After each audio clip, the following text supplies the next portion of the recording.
चालू हो गया 10 सेकंड चालू। हम लोग परिमेय और या परिमेय संख्या के संकल्पना के बारे में समझेंगे। क्या है परिमेय और या परिमेय संख्या? तो सबसे पहले हम लोग जाने परिमेय संख्या क्या है। परिमेय संख्या है वह संख्या जो a बटा b के रूप में हो जहां b बराबर नहीं 0। अब ये तो ठीक है कि 4/7 परिमेय संख्या है, 3/5 परिमेय संख्या है। अब हम लोग ये जाने कि 5 बटा यदि 0 है तो ये कौन संख्या परिमेय नहीं होगा, तो यह परिमेय नहीं होगा, लेकिन यह परिमेय भी नहीं होगा। क्यों? अब यदि यह परिमेय संख्या नहीं है तो बताइए कि ये कौन संख्या है? ये परिमेय भी नहीं है, यह परिमेय भी नहीं है, तो 5/0 आखिर कौन संख्या है? भिन्न भी नहीं है। यदि वह भिन्न है तो वह परिमेय है ना। तो अब यहाँ ये जानना है कि 5/0 कौन संख्या है। तो 5/0 को अपरिभाषित कहा जाता है, जिसको अब तक परिभाषित नहीं किया गया। अपरिभाषित है ना, इनडिफिनिट संख्या नंबर कहा गया है, तो ये अपरिभाषित संख्या होगी। बाकी ये जो है p/q के रूप में ये परिमेय संख्या है। ठीक है। अब परिमेय संख्या जो है सो दो तरह का होता है, एक धनात्मक परिमेय संख्या, एक ऋणात्मक परिमेय संख्या। धनात्मक परिमेय संख्या है 4/7, ये धनात्मक परिमेय संख्या है। यदि हम इसमें नीचे माइनस दे दें तो यह ऋणात्मक परिमेय संख्या होगा, और यदि हम यहाँ माइनस दे दें तो भी यह ऋणात्मक परिमेय संख्या होगा, और यदि हम यहाँ माइनस दे दें तो भी ऋणात्मक संख्या होगा। यानी -4/7 या 4/-7 या -4/7 ये तीनों आपस में बराबर है ना, और ये ऋणात्मक परिमेय संख्या है। अब सवाल है कि क्या ऊपर भी माइनस और नीचे भी माइनस कर देंगे तो ये कौन परिमेय संख्या होगा? तो ये चिन्ह के अनुसार माइनस माइनस कट जाता है और ये प्लस हो जाता है, और -4/-7 यह ऋणात्मक परिमेय संख्या नहीं होता, यह धनात्मक परिमेय संख्या हो जाता है। ये चीज जानना है, ये नहीं कि माइनस देख लिए और ऋणात्मक मार दिए। यदि ऊपर और नीचे दोनों में यदि माइनस चिन्ह है तो वह धनात्मक परिमेय संख्या होगा, और ऊपर या नीचे में कहीं एक जगह माइनस चिन्ह है तो वह ऋणात्मक परिमेय संख्या होगा। इस तरह से परिमेय संख्या का मेन संकल्पना जो है इतना ही है।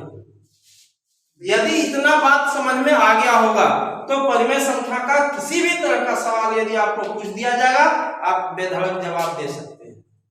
हो गया? अब है यह परिमेय संख्या के बारे में जानना।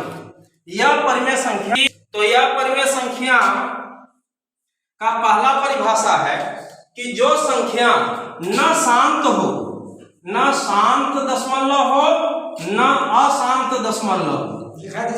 दशमलव दो तरह का होता है। किसका? अपरिमेय। तो वही एक नंबर जो संख्या क्या लिखिएगा बाद में, पहले यदि समझ जाइएगा तो खुद लिख लीजिए, है ना। न शांत दशमलव हो और न अशांत दशमलव हो। यानी अब यहाँ हम लोग दशमलव जो पढ़े हैं, थोड़ा दशमलव में जाते हैं। दशमलव दो तरह का होता है, एक शांत दशमलव, एक अशांत दशमलव। शांत दशमलव उसे कहते हैं जिसको हम जब वह p/q के रूप में रहता है ना, और उसको जब हम दशमलव रूप में जब करते हैं तो वह पूर्ण रूपेण कट जाता है। जैसे कि 4/5 ये शांत दशमलव है। क्यों? क्योंकि यदि हम इसको 5 और ये 4 से हम भागा देते हैं तो क्या होगा? भाग नहीं जाएगा, 0 पॉइंट देंगे 0, 5 × 40, ये पूरी कट गया। तो ऐसा दशमलव जो पूर्ण रूपेण कट जाता है उसको शांत दशमलव कहते हैं। और ऐसा दशमलव जो पूर्ण रूपेण नहीं कटता है, वह घूम फिर के आते रहता है, जिसको आवर्ती दशमलव या अशांत दशमलव कहते हैं। जैसे आपका हो गया 13/3। यदि हम इसको 3 से भगा दें 13 को, 3 चौक 12, 1 शेष बचा 0.0 3 तिया 9, 1 शेष बचा 0.1 बार 0 बार 3 तिया 9, ये 3 आते रहेगा। तो ये 13/3 जो है वह अशांत दशमलव है। ठीक है। अब यह परिमेय संख्या हम उसको कहते हैं जो न शांत दशमलव है और न ही अशांत दशमलव है। शांत दशमलव है तो भी वह परिमेय संख्या हो जाएगा, अशांत दशमलव है तो भी वह परिमेय संख्या हो जाएगा। लेकिन जो न शांत हो और न अशांत हो, वही संख्या या परिमेय होगा। अब वह कौन संख्या है जो यह परिमेय है, ये हम लोगों को खोजना है। अब कभी कभार क्या होता है, जैसे कि हम यहाँ लिख दिए 16, 3/12।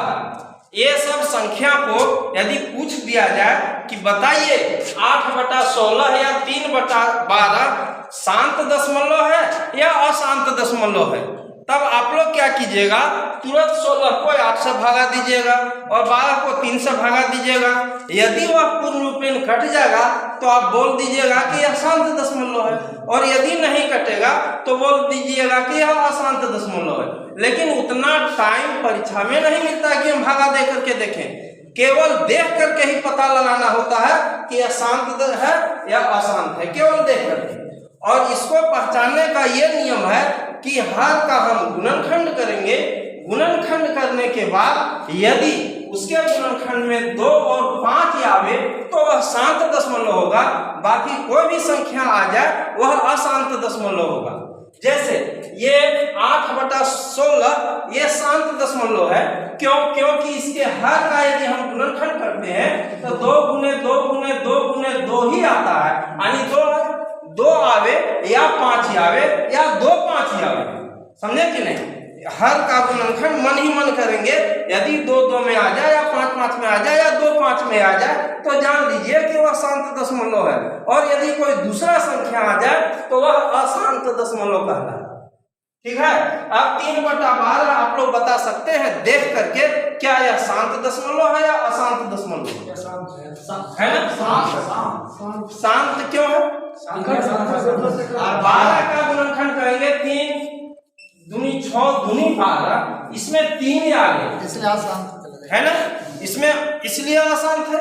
लेकिन यहाँ थोड़ा क्वेश्चन को घुमाया गया है, आप एक नजर में देखिएगा तो आपको लगेगा कि यह अशांत दशमलव लग रहा है, क्योंकि आप कहिएगा कि इसमें 3 है, सो 3 का ये गुणज है। लेकिन इसको पहले ये देखना है कि 3/12 है, यदि यह लघुत्तम रूप में हो रहा है तो इसको लघुत्तम रूप में करेंगे, यानी इसको काट देंगे, इसके बाद जो संख्या आएगा हम उस पर विचार करेंगे। जैसे 3 एकम 3 और 3 चौक 12 कट गया, अब आया 1/4 है ना, इसका लघु रूप हुआ 1/4। अब 1/4 में 4 का गुणनखंड करेंगे तो आता है 2 गुने 2, अर्थात यह शांत दशमलव है। यह क्या है? शांत दशमलव है। तो शांत दशमलव और अशांत दशमलव को पहचानने का ये नियम है।